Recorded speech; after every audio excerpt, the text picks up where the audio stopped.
안녕하세요, 무명치이고요.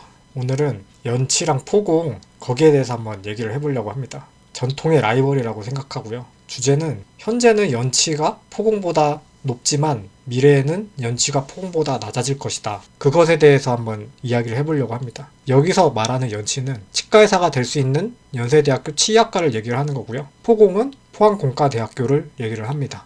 이 중에서는 솔직히 말하면 제가 나온 전자전기공학과가 좀 더 맞을 것 같아요. 일단은 전통의 라이벌이라고 했는데 전통의 라이벌이 맞습니다. 연세대학교 치의학과랑 포항공대는요. 제가 좀 구글링을 해서 배치표를 모아봤는데 1990년대 초반 배치표를 보시면 눈알을 좀 빠지게 봐야 되는데 보면 연세대학교 치의학과가 여기 있어요. 그리고 포항공대가 여기 있습니다. 그리고 제가 나온 과는 전자전기공 여기 있죠. 보면은 같은 라인에 분포하는 거를 볼 수가 있어요. 그리고 90년대 후반에도 마찬가지. 이쪽에 연세대학교 치의학과가 여기 있고 포항공대 전자전기공 같은 라인에 이렇게 있어요. 그리고 이거는 정확하게 연도가 나왔던데 2002년도 배치표예요. 보시면 두 번째 라인에 연세대학교 치의회 그리고 포항공대 이렇게 있어요. 2002년대는 포항공대가 과 하나로 뽑았어요. 무학과라고 통으로 뽑아놓고 2학년 때 자기 전공을 정하는 그런 식으로 정했었습니다. 보시면 2002년도까지는 같은 라인이었다. 그래서 전통의 라이벌이라고 한 게 그때 진짜 같은 라인이었어요. 그래서 이렇게 얘기한 거고 제가 들어갈 때는 어땠냐. 포공에 입학할 때 연치를 붙고 온 사람이 있었어요. 후배들 중에서도 있었고 제 생각에는 포공 상위권에서 좀 걸쳤다. 그렇게 생각을 하면 될 것 같고 근데 포공 분위기 자체가 어디 못 가서 온 게 아니라 다들 포공을 지망을 해갖고 포항공대 온 친구들이었어요. 그래서 어딜 못 가서 온 그런 분위기는 아니었다. 그리고 제가 11년도쯤에 졸업을 했는데 그때는 아예 정시가 없었어요. 아예 수시로 전환을 했기 때문에 배치표로 비교 자체가 안 되는 거죠. 근데 대충은 알겠지만 연치가 확실히 더 높아지긴 했었어요. 그래서 치과의사 뽕도 너무 올라가고 합격 자체도 연치가 훨씬 더 합격하기 어렵게 그랬었죠. 그래서 저 같은 경우는 뭐 다른 것보다는 그때는 건강이 너무 많이 안 좋았고 건강이 너무 안 좋아지면은 사람이 자신감이 떨어져요. 그래서 공대 공부 해나갈 수 있을까? 그런 걱정이 많이 돼갖고 안정적인 치과의사를 해보자. 그래서 이제 치전원으로 입학을 해서 연세대학교 치의학 전문대학으로 들어가서 졸업을 했었습니다. 그리고 여기서 조금 추가로 얘기를 하고 싶은 게 있는데 포공이 수시로 완전 전환을 했잖아요. 여기에 대해서 사실 지금까지 말이 많아요. 예를 들면은 정시가 빵꾸가 나니까 수시로 다 돌린 거다. 그렇게 막 얘기를 하는 사람도 있던데 제가 직접 다녀본 바로는 저는 확실히 경험을 한 사람이잖아요. 이 포항공대 내에서 이 학점 이런 게 있을 거 아니에요. 이 학점이 결국에는 이 학교 생활을 얼마나 잘 해나가느냐 그거에 대한 척도잖아요. 뭐 과탑이라든지 과에서 상위권 나타내는 친구들 이런 친구들이 보면은 뭐 정시로 들어간 친구들이 어떻게 생각할지 모르겠는데 전부 다 수시 출신들이었습니다. 특히 어리게 들어간 애들, 조기 졸업자들 그런 친구들이 거의 다 상위권을 했지 솔직히 얘기하자면은 학고 맞는 친구들이 정시 친구들이 진짜 많았어요. 이미 05년도 때부터 정시가 아무리 점수가 높다 한들 못했어요. 잘하는 애들이 있긴 있지만 많이 없었어. 정말 미안하지만 그게 사실이에요. 그게 현실이었고 어쩌겠어. 굳이 뭐 학교에서는 뽑을 이유가 없는 거죠. 하여간 저는 연치를 딱 입학을 해봤잖아요. 치전원으로 입학을 했는데 그때 연치 같은 경우는 수능으로도 뽑고 수시로도 뽑고 그리고 치전원으로 뽑고 이런 식으로 세 가지로 뽑았거든요. 이 친구들은 이제 예과로 들어오는 거죠. 이거는 이제 아예 본과로 들어오고 여기는 6년을 다니는 거고 여기는 본과 4년을 다니는 거고 이런 식으로 이제 섞여서 입학을 하고 수업을 같이 들었는데 딱 들어와 보니까 이 예과 출신들 있잖아요. 이미 포공 출신이 많았어요. 선배들이 많았어요. 여기에. 포공을 다니다가 수능을 다시 쳐갖고 연치로 들어왔거나 아니면 포공을 졸업을 해갖고 뭐 수능으로 들어왔거나 아니면은 여기 편입도 있었다. 편입으로 들어왔거나 아니면 치전원으로 왔거나 저는 이제 이렇게 들어온 거죠. 이미 포공 출신이 여기에 많았어. 그게 좀 저는 신기하더라고. 그래서 결론적으로 이게 중요한 거잖아요. 연치 그래 잘 옮겼다 쳐. 그래서 지금 행복하냐 그게 중요한 건데 솔직히 행복한지는 잘 모르겠어요. 그냥 그럭저럭이고 제가 확신하는 거는 이 행복은 직업이 결정하는 건 절대 아니에요. 내가 치과의사가 돼서 내가 행복을 한다. 그거는 말이 안 돼요. 이거는 의사가 된다고 해서 행복한 것도 아니고 치과의사가 된다고 해서 행복한 건 아니야. 그래서 지금 그 선택이 낫냐 틀리냐 이거는 몰라요. 내가 계속 포항공대에 다녀서 포항공대 대학원을 가거나 아니 뭐 유학을 가거나 해갖고 뭐 그쪽으로 계속 갔어. 그렇게 한번 살아보고 아니면 지금 현생을 살아보고 이렇게 두 개를 진짜 다 살아본 다음에 비교를 해야 아는 거지 이걸 알 수가 없는 거야 이거는. 그러니까 이게 정답은 없는 거죠. 본인 선택을 한 다음에 거기에 만족하거나 뭐 후회를 하지 않고 사는 방향으로 가는 거지 그냥 뭐가 더 나았겠다 이런 거는 아무 의미가 없는 말이라는 거죠. 그래서 이거는 사실 답을 할 수가 없어요. 그래서 잘 간 것 같냐라고 물어보면 모른다요. 저는 그래요. 다른 사람들은 모르겠는데 저는 모르겠다가 답이에요. 하여간 그렇고, 그래서 왜 포공이 앞으로 연치보다 더 좋아질 것 같냐라고 한번 좀 얘기를 해볼게요. 그 이유는 일단은 그 치과의사 자체가 되게 안 좋아지고 있어요. 그러니까 포공이 올라간다기보단 치과의사로 들어가는 과 자체가 이제 내려간다고 보는 거죠. 거기에 대한 이야기들인데, 일단 인간지표 2명이 포공으로 연치로 옮겼어요. 인간지표 2명이 뭐냐? 나랑 내 친구 둘이 인간지표인데 둘 다 그냥 고점에서 물리는 애들인데, 일단 저 먼저 들어갔거든요. 그 다음에 얘가 들어온 거야. 이때 솔직히 좀 불안했어. 얘가 딱 들어오니까 진짜 개떡락 하더라고. 이게 연대치대가 문제가 아니라 치과의사 자체가 떡락을 요새 하고 있어요. 그리고 치과의사는 솔직히 학벌이 안 중요해요. 환자들이 연세대라고 더 오거나 더 믿음을 갖거나 그런 게 요새는 없어요. 옛날에는 잘 모르니까 있을지도 몰라도 지금은 없어요. 약간의 도움? 대세에 지장이 없다는 거예요, 제 말은. 연세대라고 망할 자리에서 살아난다. 그런 게 아니야. 그냥 망할 자리는 망한다. 이름을 굳이 밝히지 않는 학교라도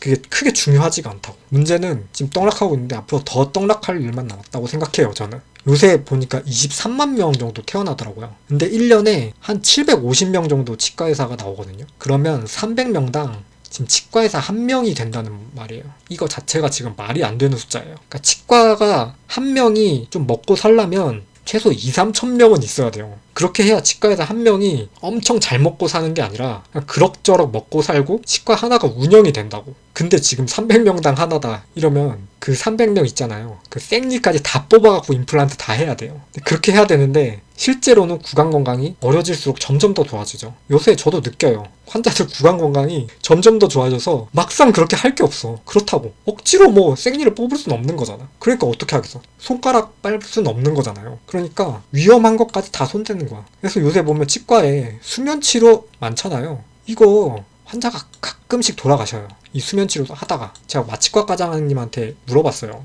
치과에서 수면치료 하는 거 어떻게 생각하냐. 그러니까 그러더라고. 마취과 전문이 있고 하는 거예요. 그러니까 세미나에서 듣고 하는데 깜짝 놀래. 굉장히 전 위험하다 생각하거든요. 근데 하는 거야. 먹고 살아야지. 어떡하겠어. 그리고 사랑니 발치 전문 치과도 많이 생겼잖아요. 이런 게 옛날엔 있지도 않았어요. 그러니까 이게 위험하고 그렇게까지 막 큰 이득이 없으니까 못하는 거지. 못하는 건데 그냥 울며 겨자 먹기로 하는 거야. 이거라도 하려고. 문제가 뭐냐면 이게 그 신경손상 이런 게 오면은 그 물어줘야 되는 비용이 엄청나게 많아요. 그러니까 막 사랑니를 엄청나게 많이 뽑은 다음에 그거 돈을 벌어서 신경손상 이런 게 오면은 그 사람한테 막 그 돈을 또 줘야 돼. 그러니까 그런 식인 거야. 계속 다람쥐 책바퀴 굴리듯이 이렇게 오는 거거든요. 이게 어쩔 수 없는 거야. 그냥 그렇게 하는 거예요. 이게 신경손상이라는 게 치과의사가 잘못하는 경우는 제가 봤을 때 거의 없어요. 해부학적 구조 자체가 사랑니가 신경을 물고 있으면 그게 뽑을 때 신경이 탁 하면서 신경 손상이 올 수 있는데 그런 거를 안 봐준다고. 그냥 네가 잘못했음 환자한테 물어내. 그런 식인 거야. 그러니까 옛날에 안 했던 거예요. 근데 이제는 그냥 하는 거야. 먹고 살라고. 그리고 세 번째, 고위험군 환자. 되게 위험한 환자 있잖아요. 당뇨 엄청 높고 고혈압 엄청 높고 하는데 그냥 하는 거야. 저도 고위험군 환자는 합니다. 90세 넘으신 분 발치하고 임플란트 하고 다 해요. 몇 년 더 쓰시라고 환자분들이 원하니까. 만약에 환자가 너무 차고 넘친다 그럼 안 하겠죠. 위험하니까. 근데 어쩔 수 없어. 먹고 살려면 해야 돼. 이거 안 할 수가 없는 거야. 그래서 의뢰서 동의서 쓰면 치과의사들이 훨씬 유리한 거 아니냐. 그런데 요새 절대 그렇지 않습니다. 의료진의 특별한 잘못이 없어도 배상을 하게 돼 있어요. 우리나라 법이 그래요. 근데 뭐 이런 거 있잖아요. 저 수면치료 하는 거 뭐 이렇게 하는 거 저는 욕하는 게 아니라 현실이 이렇게 된 거고, 이거 보고 있으신 분들 중에 뭐 자녀가 치과의사인 사람도 있을 거고, 뭐 앞으로 치과의사 꿈을 꾸는 사람도 있을 거고, 현재 치과의사인 분들도 있을 것 같은데 앞으로 겪으실 거예요. 이거를. 이거 안 하면 못 먹고 삽니다. 이게 근데 앞으로 더 심해지겠죠? 왜냐하면 인구당 치과의사 수는 계속 늘어날 거니까. 쇼츠 같은 거 보니까 어떤 학원 선생님이 그러더라고요. 자기는 한국이 좋대. 성공을 할 수 있을 것 같대. 누구나. 왜냐? 어떤 직종이든 10%만 열심히 하고 90%는 열심히 일 안 한다. 그러는 거야. 치과의사는 보면요. 제가 10년을 해보니까 95%는 엄청 열심히 합니다.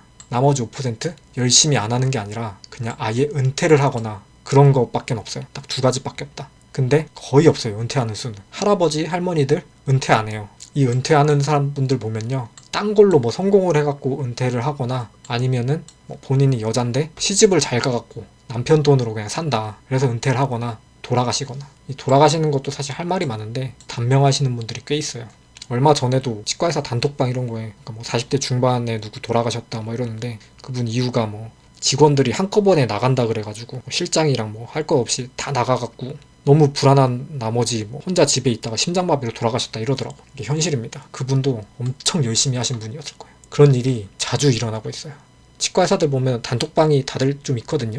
되게 큰 병원 운영하시는 분들도 돌아가셨다 뭐 이렇게 뭐 해갖고 뭐 거기가 뭐 매물로 나왔니 어쩌느니 뭐 그런 얘기도 있었고, 이게 뜬금없이 단명을 하시더라고. 대충 할 수 있는 사람이 없어요. 대충 하면 아예 굶어 죽습니다. 그리고 되게 잘하시는 분들 모아놨잖아요. 못할 리가 없죠. 근면 성실한 사람들 그렇게 모아놓은 그런 거잖아요. 치과의사라는 그 직업 자체가. 대충 하는 사람이 있을 리가 없잖아요. 너는 얼마나 잘하는데 이런 얘기 하냐, 그렇게 생각하실 수 있는 치과의사 분들도 있을 수도 있어요. 보고 싶으시면 여기 no_name.dentist 인스타그램 제가 해놨거든요. 제 케이스 보세요. 그런 이야기는 못 하실 거예요. 저는 막 유튜브 하면서 노는 것처럼 보여도 엄청 열심히 살고 있습니다. 치과의사로서. 이거 보면은 치대 다니거나 치과의사 초년차 분들 보실 수도 있으실 것 같은데 좋은 이야기 못 해드려서 정말 죄송하고, 특히 연대 치대 친구들 볼 수도 있을 것 같은데 치전충이라서 선배 취급 해줄지 안 해줄지도 모르겠는데 하여간 좋은 이야기 못 해줘서 미안하고, 혹시 그래도 뭐 해줄 말이 있다면은 한 귀로 듣고 한 귀로 흘리세요. 이거는 그냥 제 생각이니까.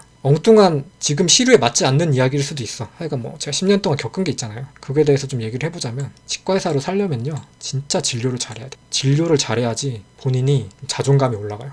계속 망치면 자존감이 떨어지고 적응이 안 돼. 그리고 환자를 볼 때 자신감 있게 못 봐. 진료적으로 엄청 신경을 쓰고 진짜 완벽 진료를 해야 돼요. 그렇게 해야 돼. 누구는 막 그럴 수도 있어. 환자가 진료 잘하는지 못하는지 모른다, 그러니까 좀 대충 해도 된다, 입으로 털어갖고 뭐 어떻게 해결하면 된다 이러는데, 제가 봤을 때 개구라예요. 치아는요 굉장히 민감한 구조입니다. 알다시피 입에 눈썹 하나만 들어가도 겁나 신경 쓰이는데, 근데 대충 해갖고 되겠어? 대충 하면 탈나고 환자들 다 알아요. 이게 잘 된 건지 안 된 건지. 다 인터넷 다 불편한 점 막 찾아본다고. 그러면은 치과의사들 뭐야? 유튜브 다 올려놨잖아. 뭐 하면 치아 망가집니다, 뭐 하면 사기 먹은 겁니다, 다 올려놨지. 내가 잘했어도 환자는 그거 보고 잘못됐나 생각하고 막 의심을 해갖고 나를 공격을 하는데, 근데 거기서 내가 확신을 갖지 않은 진료를 했다? 그러면 이거 탈탈 털리는 거야. 무조건 본인이 확신할 수 있는 진료를 하고 거기에 대해서 완벽 진료를 해야 돼요. 그거 아니면 치과의사 생활 해나갈 수가 없습니다. 그리고 입소문, 소개 환자가 진짜 중요해요. 이 막 억지로 저 소개 좀 해주세요, 경영책 같은 거 보면 막 그런 게 있던데, 그런 억지 소개가 아니라 환자가 딱 느껴야 돼. 아, 이 사람은 확실히 믿을만 하구나. 뭐 양심진료 이런 거 말고 본인이 억지로 난 양심 치과의사입니다 막 이런 거 말고, 진짜 환자가 이 사람은 본인이 확실히 답을 내주는구나, 딱 그런 사람이 돼야 되는 거예요. 그러니까 이렇게 환자한테 믿음을 받는 게 치과의사의 재산입니다. 이게 근데 문제는 잘 안 드러나. 쌓으려면은 몇 년간의 시간이 필요해요. 이런 거 자체가 요새 시대에 맞지 않는 소리를 내가 하는 걸 수도 있어. 진짜 그럴 수도 있어요. 근데 하여간 저는 이렇게 생각한다. 제 생각 이게 치과의사로 살아가는데 가장 중요한 점이 아닌가. 쉽게 이야기하면 명성이 진짜 중요하다. 그리고 치과의사를 멀리해다. 이게 무슨 말이냐면, 너무 치과의사들이랑 대화를 많이 하지 마세요. 진짜 친한 친구 몇 명 말고 다 쳐내는 게 좋아요. 진료적으로 완벽한 진료 그런 거에 신경을 쓰고, 경영 이런 거 굉장히 중요하긴 하지만 너무 거기에 매몰되면 제가 봤을 때 본인 인생에 별로 안 좋은 것 같아요. 결국에는 환자를 보고 가야 되는 직업이 경영을 보고 가는 직업이 되는데, 그게 저는 잘 모르겠어. 요새 시대에 안 맞는 말일 수도 있어요. 치과의사를 멀리해라 중에 저도 멀리하세요. 그냥 개소리 들었다 생각해. 이제 포공의 장점, 견디기만 하면 실력이 엄청 쌓입니다. 근데 못 견디는 애들도 많아요. 적응 못하고 그냥 쥐지치는 애들도 많아. 학고 맞아서 퇴학당하는 친구도 있고, 저점만 계속 찍다가 실력 못 쌓고 크게 못 배우고 나간 친구도 있고. 그러니까 여기 들어오면은 내가 얻어가는 게 있게 해야 돼. 무슨 말인지 이해하시죠? 그리고 이 대학 친구들끼리 재밌어요. 계속 기숙사에 같이 몰려 살잖아요. 그것도 남자들끼리. 그러니까 남자들끼리 이렇게 있는 게 병맛이긴 하고 재밌긴 해. 솔직히 연치는 많이 섞였거든요. 솔직히 좀 재미가 없어. 근데 남자들끼리 있는 게 훨씬 재미가 있다고. 추억도 쌓이고, 추억이랄 게 사실 같이 공부하고 그냥 도서관에서 낄낄거리고 그냥 그건데, 그거 자체가 솔직히 재밌어요. 거기서 뭘 하겠어. 개드립이나 치는 거지. 계속 개드립을 치는 거야. 근데 그게 솔직히 재밌다. 그리고 미국 유학 가기가 되게 좋아요. 보시면 여름 학기랑 단기 유학 같이 학점을 따는 게 있거든요. 미국의 대학교에 가서 이거를 꼭 해야 돼. 본인이 학점이 낮아도 여름 학기랑 단기 유학을 꼭 가서 졸업이 늦어지더라도 이거를 꼭 하세요. 이걸 하면은 확실히 본인 시야가 넓어지고, 갔다 온 애랑 안 갔다 온 애가 차이가 많아. 저는 안 갔거든요. 근데 갔다 온 애들이 좀 달라지더라고. 그 시야 자체가 저랑 달라. 저는 정말 좁은 시야, 찌질이 이랬는데 저랑 같이 찌질했던 애가 뭔가 시야가 달라지는 거야. 저는 그때 뭐 빠른 졸업, 뭐 제대로 된 졸업 그런 것만 막 신경을 썼는데 그러지 않아도 돼요. 천천히 하더라도. 보면은 조기 졸업자들 많잖아. 그 진짜 천천히 해도 되거든요. 굳이 조기 졸업하고 또 조기 졸업하고 그 본인이 천재임을 증명할 필요가 없어. 본인이 천재임을 증명하려고 막 조기 졸업 막 하려고 막 난리 치는데 그러지 않아도 돼. 천천히 해갖고 여름학기 단기 유학 가서 좀 학기를 좀 늘려도 되니까 하여간 좀 다양한 경험을 할 수 있는 그 기회를 이용을 해라. 우리나라 보면 꼭 어린 나이에 뭔가를 해야지 천재임을 해주잖아요. 아, 너 천재구나. 14살에 미적분을 뗐어? 천재구나 이러잖아. 아무 의미 없는 거야. 결론은 자기가 나중에 행복하게 살아야 되는데 그 천재임을 증명하는 거는 아무짝에 쓸모가 없는 일이다. 네 번째로 다른 거 준비하기도 좋아. 그런 과학, 공학 그쪽만 아니더라도 뭐 로스쿨이나 하는 공기업 본인이 공부하다가 뜻이 아닐 수도 있잖아요. 그러니까 이게 왜 좋냐면 이게 좋은 학교라서 좋은 게 아니라 사람이 적어. 그러니까 예를 들어 한국은행 다양한 대학교에서 지원할 거 아니야. 서울대에서 뭐 10명 지원, 근데 포공에선 1명 지원. 그럼 학점만 어느 정도 되면 얘 한번 뽑아볼까? 이러면서 뽑는다고. 진짜예요. 진짜야. 연대 치전원 포항공대에서 나 혼자 써서 나 혼자 붙은 거야. 막 카이스트 막 10명씩 썼어. 그럼 거기서 골라야 되잖아. 근데 포항공대? 구색 맞추기도 좋아. 구색 맞추기를 하나 뽑아준다고. 그게 엄청난 큰 장점이에요 이게. 그리고 원하는 회사 다 감. 이것도 똑같은 얘기야. 삼전 하이닉스 SKT 네이버 이런 거 삼전이나 많이 가지. 하이닉스 누가 가? 잘 안 가잖아요. 요새는 좀 많이 갈라나? 공부하는 애들 하이닉스 가네. 제가 알기로 제 후배 중에 한 명 갔어요. 그러니까 못 가는 게 아니라 안 써. 사람이 적어갖고. 그러니까 다 퍼져요 그냥. 디스트리뷰션 되는 거야.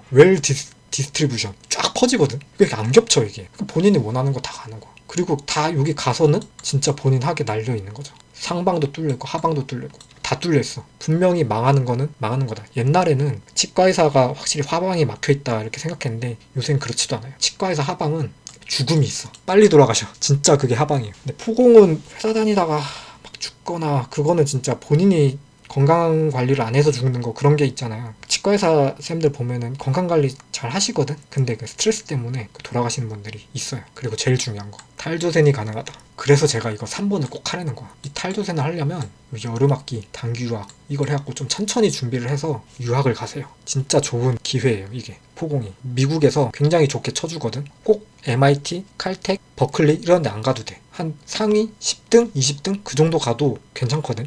왜냐하면 미국에서 살 수 있잖아. 그거 자체가 엄청난 기회인 거예요. 그 탑 학교를 가지 않아도 돼요. 그 중간쯤? 중상위권? 이런 데 가서 공부 잘 해갖고 본인이 논문 잘 쓰고 그러면 돼. 거기서 살면 돼. 의사 치과의사도 할 수 있는 거 아니에요? 쉽지 않아요. 이게 의사 치과의사 다 그쪽에 카르텔이 있어. 그래서 동양인이 가갖고 이렇게 뭔가를 해내기가 쉽지가 않아. 요새 보면 의정사태? 그걸로 뭐 미국 뭐 준비한다. 의사쌤들 뭐 그러잖아요. 막상 가는 사람 있어? 쉽지가 않아요. 한국인은 학교를 아예 다시 가든지 그런 식으로 해야 된다고. 근데 학교 가는데 돈 엄청 많이 들어. 억 단위로 든다고. 한 학기에. 이게 되겠냐고 그게. 근데 미국 유학 대학원으로 가서 가면은 훨씬 쉽다. 이게 되게 큰 기회예요. 혹시 이거 보시는 사람들에게 하고 싶은 얘기가 있는데 이런 이야기를 하고 싶어요. 미래 예측을 통한 입시는 주식 매매와 결이 같지만 돈만 보고 결정할 일은 아니다. 이게 무슨 말이냐면 나는 왜 항상 고점에 물릴까? 포공도 왜 내가 제일 어려울 때 들어갔을까? 왜 치과의사는 내가 들어간 이후에 계속 안 좋아지기만 하는 걸까? 그렇게 생각을 했는데 주식 매매랑 굉장히 비슷한 거죠. 근데 돈만 보고 결정할 거는 아니에요. 왜냐면 시간이라는 팩터가 있어. 내가 뭘 하고 지내는지가 굉장히 중요해요. 내가 치과의사에 뜻이 없는데 치과의사로 평생을 산다 쳐. 그러면은 그게 딱 한 번 사는 인생에서 얼마나 불행한 일이에요. 그잖아. 사실 저한테 하는 얘기예요. 저는 그렇게 뜻이 없었어. 굉장히 안정된 그런 거를 보고 이거를 선택을 한 거거든요. 그러니까 초반에 굉장히 힘들었어요. 뭔가의 어려움을 겪을 때 포항공대에서 공부할 때 어려움을 겪으면 그걸 극복함으로써 행복을 느꼈는데 치과의사 생활하면서의 어려움은 피하기만 하고 싶고 이게 뭔가 너무 괴로운 거야 진짜. 그만두고 싶고. 근데 하여간 지금은 어떻게 생각을 하냐면 어쨌든 이건 나는 평생 내가 이걸 먹고 살아야 되니까 파고 드는 수밖에 없다 해서 이제 파고 드는 쪽으로 선택하고 거기에서 어떻게든 행복을 느끼려고 노력을 하고 있어. 그러니까 그런 식으로 살고 있다고. 그러니까 이게 한 번 딱 사는 인생이라서 내가 뭘 하고 시간을 보내는지가 굉장히 중요해요. 치과의사로 그냥 참고 지내다가 치과의사 끝나면 해방 이런 식으로 사는 사람들이 굉장히 많은데 평생 그게 하면은 사실 굉장히 괴로운 일일 수가 있어요.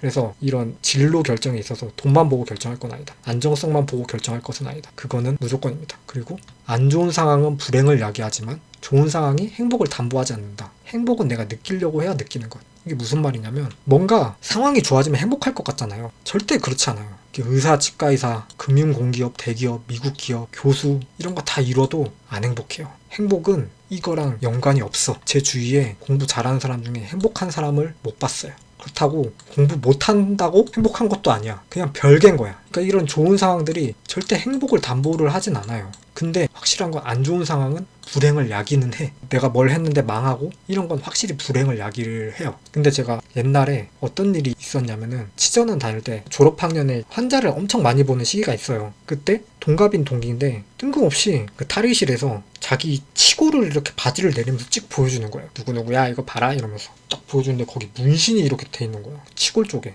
제가 보고 미쳤나 했어. 근데 얘가 하는 말이 내가 지금 케이스는 제일 못해도 우리 학교에서 내가 제일 행복할걸 이러는 거야. 정말 뜬금없다고 생각했어요. 왜 도대체 나한테 이런 얘기를 하지? 도대체 왜 얘기를 했는지 난 지금도 이해가 안 가. 자주 대화를 하는 친구도 아니거든. 그걸 쭉 얘기하더니 그냥 그러고 옷을 쓱 갈아입고 가더라고. 근데 그 일이 치과의사 되고 나서 계속 생각이 나는 거야. 지금 생각해보면 걔는 나한테 왜 보여줬는지 모르겠지만 얘가 행복하려고 그렇게 노력을 하는 거구나. 그렇게 생각을 해요. 그러니까 문신을 해갖고 본인이 되게 기분이 좋고 행복한 거야. 그걸 하여간 느꼈겠지? 그런 노력을 한 거죠, 걔는. 문신이라는 노력을. 그러니까 얘는 이렇게 노력을 하는데 난 무슨 노력을 하고 있지? 그러니까 그런 생각을 하면서 제가 행복하려고 굉장히 노력을 많이 해요. 질병이 개 많음에도 불구하고. 이런 질병이 개 많으면 확실히 불행을 야기하거든요. 그래도 제가 행복을 자주 느끼려고 굉장히 노력을 많이 해요. 그래서 제가 제일 행복한 것 같아요. 꽤 많은 사람들보다. 혹시 이거 보시는 분들 한마디만 더 하자면, 근데 신숙주 아세요? 들어는 보셨죠? 들어는 보셨을 거야. 이분이 엄청 천재래요. 조선시대 그 세조 때 사람인데 하여간 초천재였대. 그러니까 그 정도 천재면 그래도 이제 몇백 년 후에 우리 같은 사람한테 들어는 봤다. 뭐 옛날에 국사책에서 배웠나 보다. 그 정도는 이제 인지가 되는 거예요. 근데 효성그룹 알죠? 창업주 아세요? 전 몰라요. 성도 모르고 얼굴도 모르고 아무것도 몰라. 그럼 지금 회장 아세요? 효성그룹 지금 회장? 모르죠. 이 정도면 엄청 부자고 장난 아니잖아요. 근데도 우리는 몰라요. 효성그룹 가족이거나 효성그룹 다니는 사람 아닌 이상 모르고 관심도 없어. 사실 창업주가 지금까지 살아있는 사람일 수도 있어. 지금 회장님일 수도 있어. 그런 것도 몰라. 그냥 무정부잖아요. 신숙주급 천재 아니면은 사실 모른다고 사람들이 다 잊어요. 몇백 년 후에는. 이거 보고 있는 사람 중에 후세에 이름 남길 사람 있을까? 신숙주급 될 수 있을까? 제가 봤을 때 한 명도 없어요. 죄송하지만.